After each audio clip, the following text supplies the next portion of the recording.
Aujourd'hui, à Xbox.gros, on va parler du jeu Star Wars, la bataille de Hoth. C'est un jeu Days of Wonder, c'est un jeu de Richard Borg et de Adrien Martineau. C'est un 8 ans et plus, c'est un 2 à 4 joueurs, une partie dure environ 30 minutes et notre édition date de 2025. Donc, premièrement, quel est le thème général du jeu? Eh bien, c'est simple. Vous allez revivre ou vivre les batailles emblématiques qui se sont situées sur la planète Hoth dans l'univers de Star Wars. Comment gagner la partie? Le premier joueur qui réussit à avoir toutes les médailles demandées au scénario gagne la partie. Qu'est-ce que le jeu contient? Eh bien, premièrement, on a le plateau central, on a des supports de cartes, on a des aides de jeu, on a les tuiles terrain, on a des tuiles structures, on a des cartes, un pour chaque clan, on a des dés, on a des jetons spéciaux et finalement, on a les armées. Donc, on a les infanteries, les armées spéciales et les armées véhicules. Donc, maintenant, comment c'était le jeu? Premièrement, vous allez commencer par monter le terrain. Donc, vous allez trouver dans le livret de scénario, le scénario auquel vous voulez jouer. Il y a exactement 18 scénarios possibles. Donc, si on commence le premier, ce qui est fortement conseillé, vous allez voir sur votre scénario tous les tuiles que vous devez poser, les tuiles de terrain, ainsi que tous les infanteries, ou plutôt les armées que vous devez poser. Donc, commençons par poser toutes les tuiles. Si je regarde ici, on doit les poser exactement à la même place qui sont demandées sur le scénario. Comme ceci. Je vais essayer de faire ça vite fait.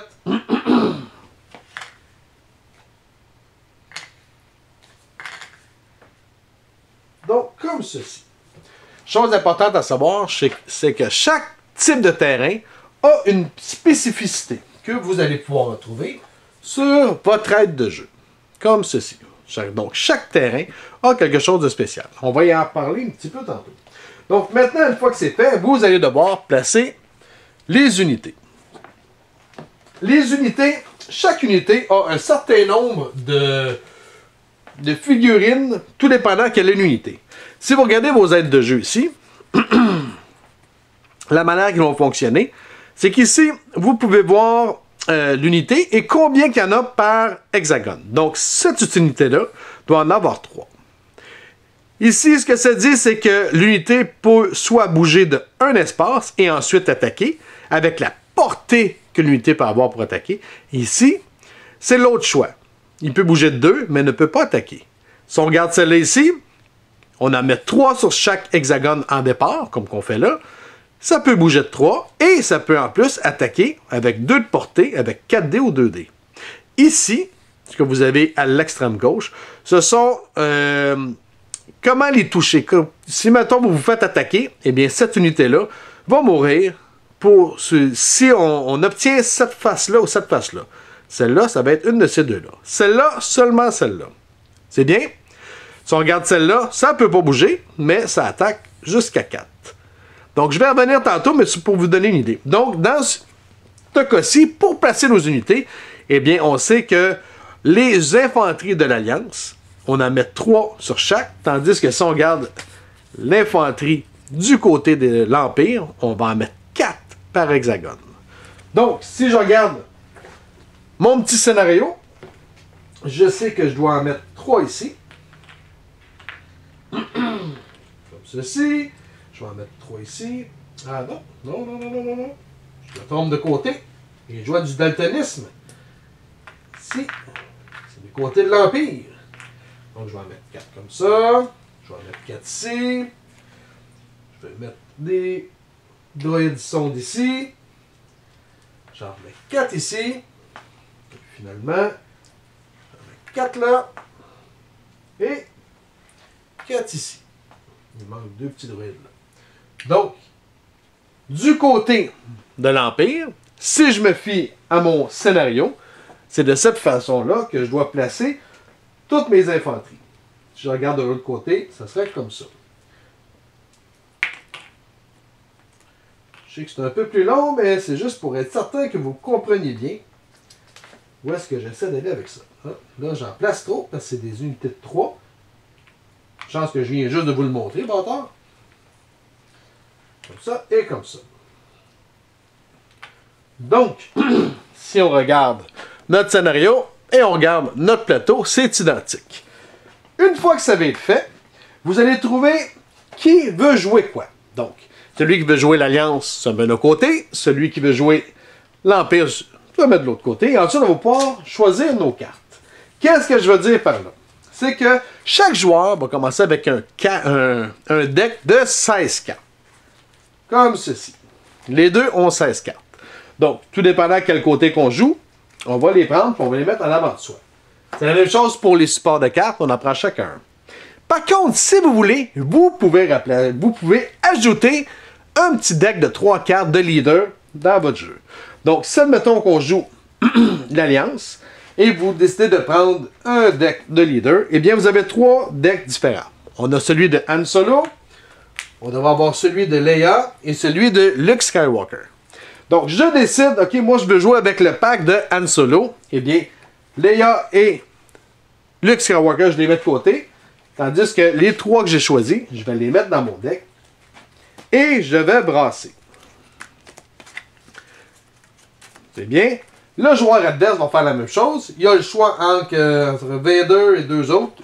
Il en prend un des 2, un des 3. Il va le rajouter dans son deck. Il va brasser. Et ensuite, on va pouvoir commencer. Pour commencer, les informations importantes pour la partie vont être écrites dans le livre de scénario. Si vous regardez ici, ça va vous dire que l'Alliance Rebelle, donc ce joueur-ci, on va le laisser là, commence avec 4 cartes de commandement.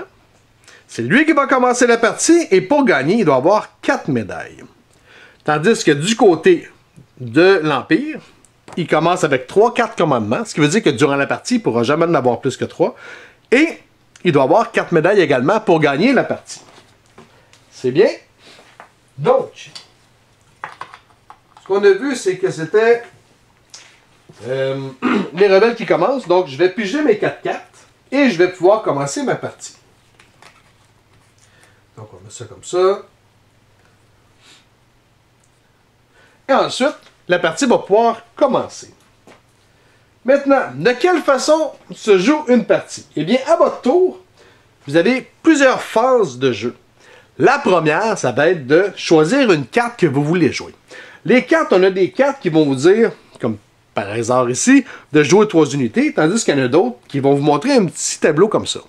Ça veut dire que tu peux jouer 2 unités dans le centre. Parce que si on regarde le tableau, on a 2 lignes ici qui séparent. Donc, on a la zone de droite, la zone centrale et la zone de gauche. Donc, pour des cartes comme ça, ce que ça vous dit, c'est que vous jouez 2 unités que dans le centre. C'est bien. Donc, première chose, c'est prendre une carte et décider qu'est-ce que vous voulez faire. Je décide de jouer cette carte-là, je la montre à mon adversaire. C'est d'écrire 2 unités dans le centre. Une fois que ça va être fait, la deuxième chose, ça va être d'activer les unités. Dans ce cas-là, c'est simple, j'en ai seulement que 2. Donc, c'est certain que c'est ces 2-là. Admettons que j'aurais mis cette carte-là, jouer 3 unités de votre choix, mais je dois montrer à mon adversaire quelles sont les unités que je veux jouer. Admettons que je décide de jouer L, L et L, ce qui veut dire que les autres unités, on ne les touche pas. C'est bien? Donc, première chose, on joue une carte. Deuxième, on active les unités. Ensuite, troisième chose, je peux bouger les unités que je viens d'activer. Je ne suis pas obligé de les bouger, mais si je veux les bouger, je peux les bouger. Si je les bouge, je me réfère à mon petit carton que je vous parlais tantôt. Donc là, je veux jouer, présentement, il est recto verso. Donc on a l'Empire et l'Alliance de chacun de bord, chaque côté. Je décide de jouer ceux-là. Ce que ça me dit, c'est que je peux bouger de 1 et attaquer, ou bouger de 2 et je n'attaque pas. Donc, si je décide de faire quelque chose, je décide, admettons, j'avais dit lui, lui, puis lui. Lui, je veux le bouger de 1, donc je m'en vais là. Lui, je décide de le bouger de 1, je m'en vais là. Et ensuite, j'avais dit lui, je le bouge de 2. C'est bien? Vous me suivez? Je dois bouger toutes les unités et ensuite attaquer. Je ne peux pas bouger, attaquer, bouger, attaquer, bouger, attaquer. Non, ça ne marche pas. Tu bouges toutes tes unités et ensuite, ceux que tu veux bouger, bien évidemment, et ensuite tu peux attaquer. Maintenant, une fois que c'est fait, je pourrais attaquer. J'ai bougé lui, lui et lui. On s'entend que lui, je ne peux pas attaquer puisque j'ai bougé de 2 espaces et que ici, C'est bien inscrit que je peux attaquer seulement si je bouge d'un. Maintenant, je vais attaquer avec ceux-là. De quelle manière ça va fonctionner? Ici, ce qu'on voit, c'est la portée. Donc, lui, s'il va attaquer, s'il est à côté. Donc, si je vais ici, ça serait 3D pour attaquer. Ici, ça serait 2. Et là, ça serait 1. Donc, je peux attaquer à 1D seulement. Si je serais à côté, je pourrais attaquer avec 3D. Donc, pour voir la portée de vos armées, fiez-vous à ceci et comptez. Donc, ici, c'est 3, 2, 1. Elle, qu'est-ce qu'elle a? 3, 2, 1 et dans le beurre. Lui, 3, 2, 1. Ah, lui, je pourrais prendre un D. Mais officiellement, je ne peux pas puisqu'il a bougé de 2 espaces. Si vous regardez, par exemple, les tourelles ne peuvent pas bouger, mais ça serait 4, 3, 2, 1. Ce qui veut dire que si j'aurais une tourelle ici, ben, je pourrais faire 4, 3, 2, 1. Ah, j'aurais un dé pour attaquer. C'est bien? Si on regarde, mettons, les Snow Speeders, eux peuvent bouger de 3 espaces et ensuite, il y aurait 4, 2. Donc, admettons que j'aurais des Snow ici. Je peux bouger de 4. Je peux bouger de 3. Fait que je pourrais faire 1, 2, 3. Je pourrais les bouger là et ensuite attaquer. De 4 dés. Donc, on vient à nos infanteries qui sont ici. Je peux attaquer avec 1 dé. Donc, je vais prendre 1 dé. Je vais le brasser et je vais essayer d'espérer de réussir à le toucher. Si on regarde encore notre petit dessin, ici, on a quels sont les logos que je dois avoir pour y toucher. Donc ici, je regarde ceux que j'attaque. Ceux que j'attaque présentement, ce sont des infanteries. Donc, j'aurais besoin de ces 2 logos-là. Les logos disponibles, on a ici l'infanterie. Donc, avec ce logo-là, on peut toucher les infanteries, peu importe le côté. On a ici mécanique. Ça, c'est pour toucher tout ce qui est véhicule. Donc, on pourrait toucher soit les attaques avec ça, ou bien on pourrait toucher les Snow Speeders. C'est bien. Ensuite, on a les explosions. Explosions, avec ça, on peut toucher n'importe quoi. Donc, on peut toucher autant les infanteries, les véhicules que les droïdes ou bien les tourelles. Finalement, on a la retraite. La retraite, c'est que lorsqu'on va passer le dé, si on pige la retraite, l'unité qui est attaquée va reculer d'une case par dé. Donc, si on a 2 dés comme ça, il va reculer de 2 cases. Je vais y revenir tantôt. Et finalement, on a un X qui nous dit que tu n'as pas réussi à toucher, donc ce résultat-là te donne absolument rien. Donc, ici, de là à là, je prendrai un dé et je le brasserai, tout simplement. C'est un résultat mécanique. Malheureusement, c'est une infanterie, donc mon lancer n'a rien donné. Donc, de là à là, ça donne rien. D'ici à ici, je peux faire la même chose, je la brasse. Oh, là, j'ai pris une unité, j'ai pogné un infanterie, donc je prendrai une infanterie et je l'enlèverai. C'est bien? Donc, vous allez faire ça si vous voulez attaquer. Admettons qu'ici, il restait seulement qu'un et que je réussis à le toucher, eh bien, plutôt que de le mettre de côté, je vais le mettre ici. Pourquoi? Dans le scénario, c'est inscrit qu'on doit avoir 4 médailles pour gagner la partie. Il y a 2 façons d'avoir les médailles. Du moins, j'en connais 2 bonnes.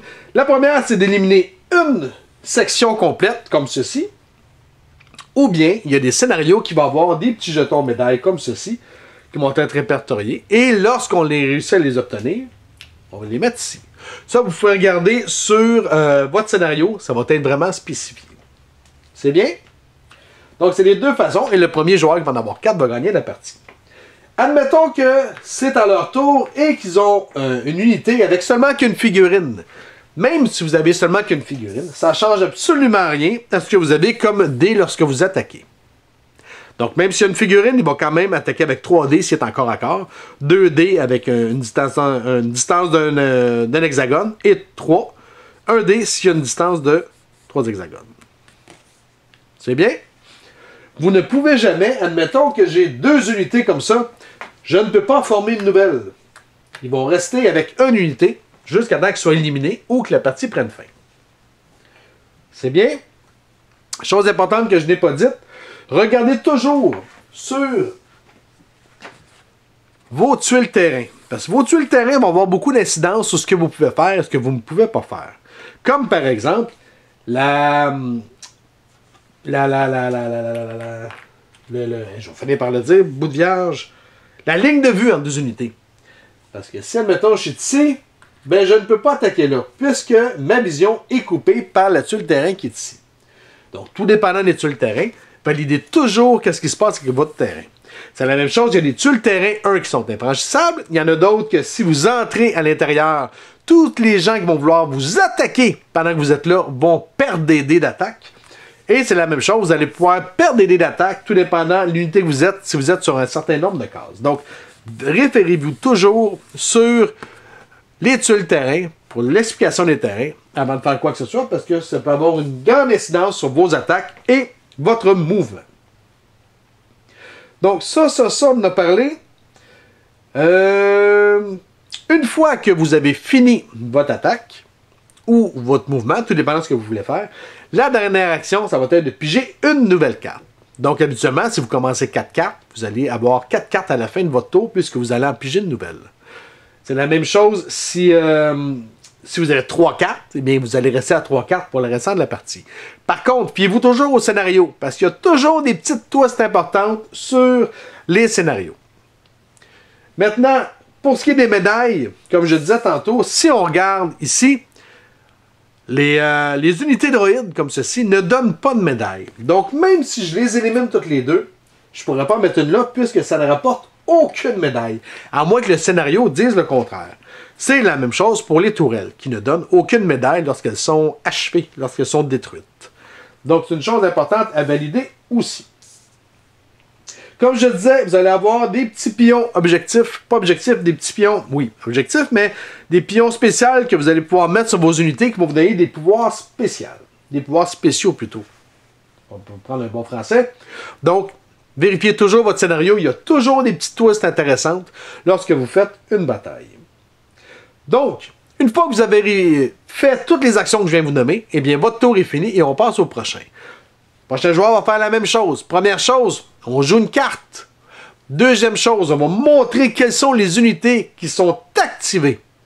Troisième chose, on va faire un mouvement. Si on veut, on n'est pas obligé. Même une unité qui ne bouge pas est quand même activée, peut quand même attaquer. Donc, une fois que le mouvement est fait, on va pouvoir faire les attaques une à une. C'est bien? Une fois que c'est fait, vous scrapez votre carte, vous pigez une nouvelle carte et on passe au tour suivant. Vous allez faire ça jusqu'à temps qu'il y ait un joueur qui ait réussi à remporter toutes les médailles demandées au scénario. Une fois que c'est fait, ben, le joueur qui les a remportées vient de gagner tout simplement et vous pouvez passer soit à un nouveau scénario ou soit vous changez de place pour que les deux joueurs aient pu essayer les deux clans. Question en commentaire, il faut me rejoindre à Explique-moi le gros, soit sur Facebook ou soit sur YouTube. Sur ce, bonne game!